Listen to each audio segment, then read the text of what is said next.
ใส่นี่ก่อนอุ้ย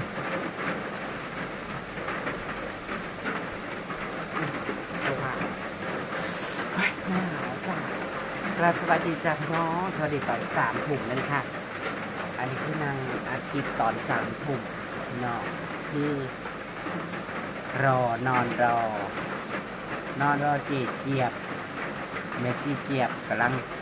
เข่าหม้อเลยพี่น้องไปส่งตั้งแต่ทุ่มกว่าๆพุ่นละแต่อีกประม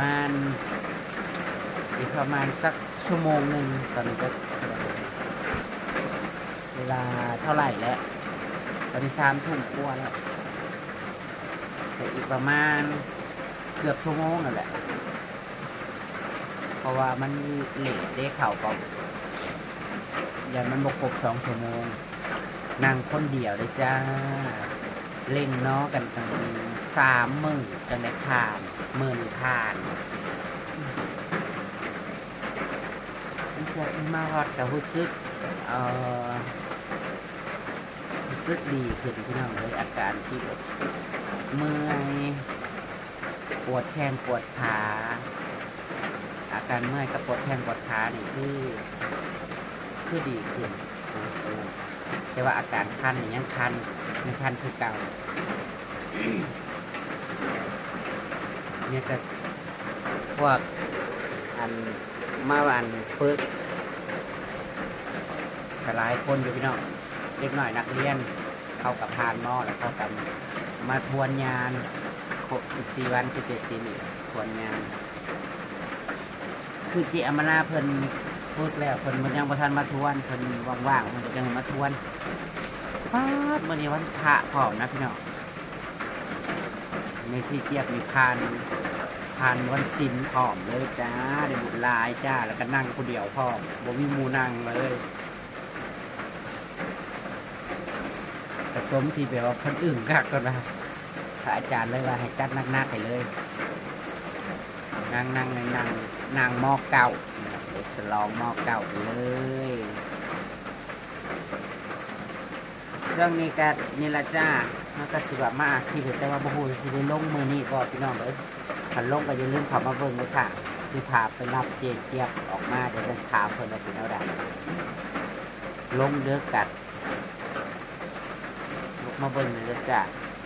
เพราะว่าลีโอมื้ออื่นเพิ่นสิลงลาด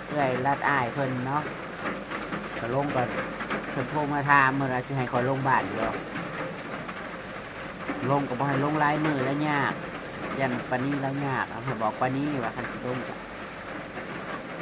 ยากเป็ดยากไก่บ่จักลูกจักเต้า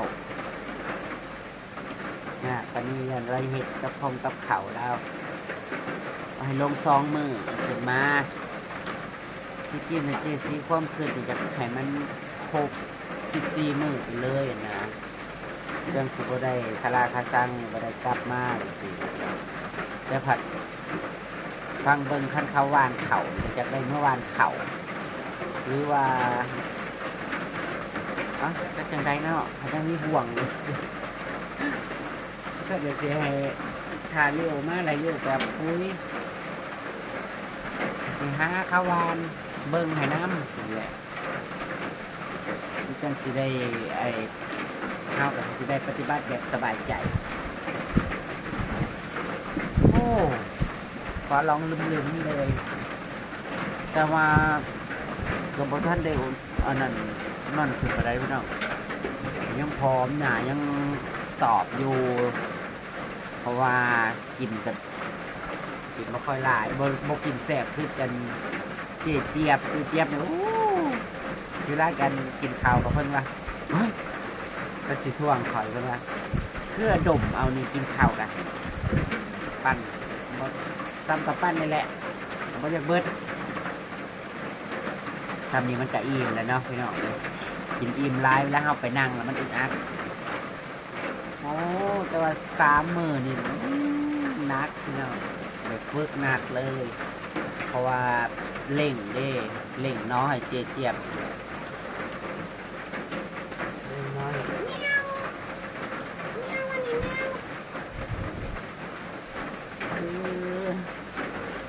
นี่นะ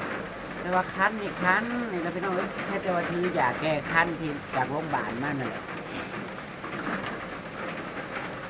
ก็จะต้องแล้วก็คันนี่คือมือนี่ก็คันสมมติว่าเขาซื้อคันแล้วเขาไปต้องเขาไปเก่าหรือไปยิบมันจะคันจนมันจะเพื่อให้ยาให้เก่าแต่ว่าก็ดีอย่างนึงเวลาเขาไปนั่งสมาธิมันจะแต่ว่ามันบริคันอย่างเวลาอย่างสมาธิก็ดีอยู่ถูกอยู่นะแล้วเขาไปนั่งเลยก็ยุ่งกินยุ่งกันกับ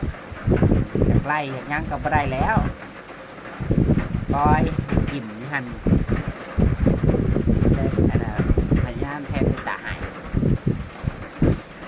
พ้นกระตุกเขาแซ่หักสิถึงอ้าวอยู่แล้วพี่น้องเพราะว่าลังพุทธเนี่ยนะ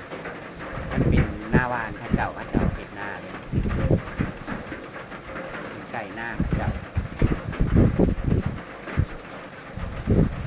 จะลงไปทางนี้แหละพี่น้องลงไปมอที่เวียดนามลงไปหลับลงไปหาไม่เวิร์นไม่เขาเวิร์นหลับจุ่มเจือแต่ว่าผมขับไปส่งได้เป็นสาวไปส่งแตกสวดไปแตกสวดบ้างก้อยอยู่เดียวตอนนี้คือสิเจจดใจจ่อว่าไม่ได้สิหอดเวลาแหละเป็นถามคงซื้อแต่เป็นแนวใดเป็นแนวใดผ่านก็อนุโมทนาสาธุนำเงินหลายๆพี่น้องโมทนาบุญเจี๊ยบหลายๆ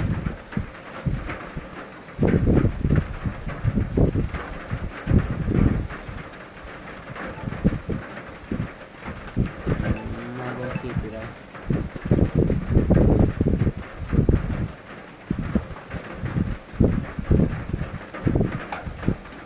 โมทนาสาธุบุญ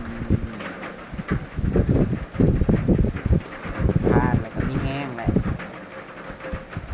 กี่เล้งจนข้อแตกข้อแหกข้อแหกจนไม่ทราบในที่สิจุดบอมมีเสียงเลยเพราะว่าเล่งนอนเพิ่นใส่เสียงแหบเสียงแหง30,000 เหรียญเนาะจากที่เดินชั่วโมงนึงนั่งชั่วโมงนึงแต่เป็นเดิน2 ชั่วโมงนั่ง2 ชั่วโมง4เนาะรอบแรกเนี่ย4ตอนเช้า2เป็น6 ชั่วโมงเดินจงกรมชั่วโมงนึงก็นั่งสมาธิชั่วโมงนึงจะเมื่อได้มีเล่งมันเล่งน้อคนมาฝึกมันก็ได้ถึงตอนแรกก็4มันก็เลยโอ้โหแต่ก็ดีอยู่ได้ออกกำลังกายขาที่ปวดมันก็ถ้าถูกผมพี่น้องมันก็บ่ได้ปวดบ่ได้นักเก่าบันไดเหลือแต่อาการคันนี่แหละมันก็เป็นพยาธิของเฮาเนาะพี่น้องเลยพยาธิติดตัวเราอันนี้น่ะนี่นะเก่าแล้วก็เป็นขึ้นนี่เศร้าคันเศร้าอย่างนี้ตรงโตนี้หายไปหมดเลยทุกโมงเนี่ย3:13ใกล้แล้วพี่น้องใกล้สิได้ไปรับมันตัวแป๊บเดียวคันเฮานั่งเฮาสมาธิได้เนี่ยมันจะแป๊บเดียวบริกรรมนี้ทั้งท่องคำบริกรรมที่คนบอกและเกี่ยวมาได้ยังว่าแป๊บเดียวเลยคนนั้นคือไว้ที่คนนั้นคือว่าแป๊บเดียวนึงคนนั้นเกี่ยวมาได้เพิ่นจะสมาทวนงานอยู่นี่ตอนนี้เพิ่นกำลังมีหม่องนึงเนาะมันหม่องแห้ง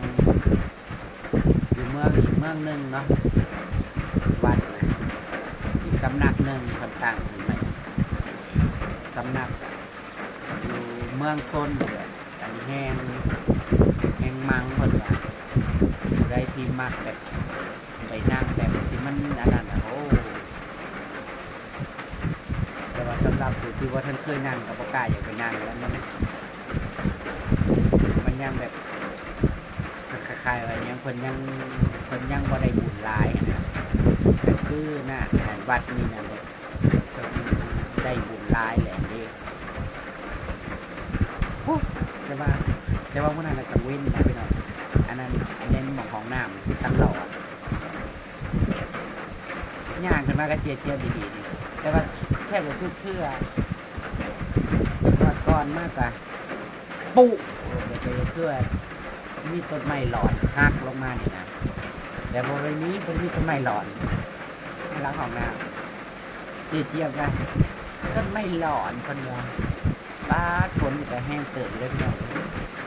ควบคุมซุ่มเย็นในรีเจียบนี่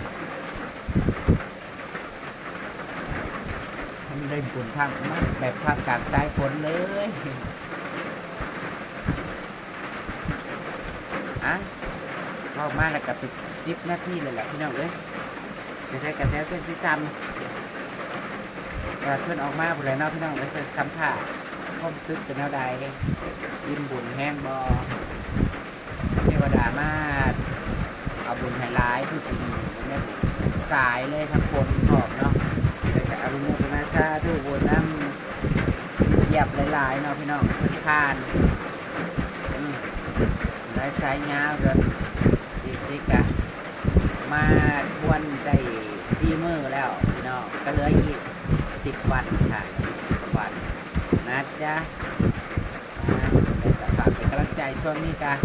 ฝากลิโอในเด้อจ้าพี่น้องเด้อฝากเบิ่งฝากชมในเด้อเอฟซีโอยู่กับฝากเบิ่งลิโอแน่เบายังออกไปบอมวนหูกาตำหนิที่เปลี่ยนได้เด้อจ้าพี่น้องนะครับในน้ำเพิ่นสามารถได้เด้อเนาะคือเพิ่นก็ลงไปรัดอ้ายกับพี่สะพ้ายเพิ่นแล้วก็ต่างลงไปเยี่ยมแม่เลยเพราะว่าสงกรานต์เขาไม่ได้ลงเนาะลงก่อนสงกรานต์เพิ่นลงเงาแหละคือว่านั่นแหละโทรมากับเงาคนว่าบอกเลยนี่เนี่ยบอกผมเคยอยู่แบบว่าอยู่ในเมืองเลยบ่เคยอยู่คนเดียวสินะคันว่าลงบ้านลงยังกันยังว่าอยู่บ้านเจ้าของนั่นเองแต่ว่าอยู่ในเมืองอะไรอยู่คนเดียวบ่มีเมียอยู่สินั่งกับซื้อแปลกๆอยู่นั่งว่ามีแต่กับป้าจักสิคุยยังจะได้กระฝากเป็นกำลังใจแห่งกันกันเนาะพี่น้องเด้อคนดีๆนี่สุขภาพแข็งแรงพี่น้องนะคือเกียบเกิดอะไรเนาะมันทางเพลงมาเลย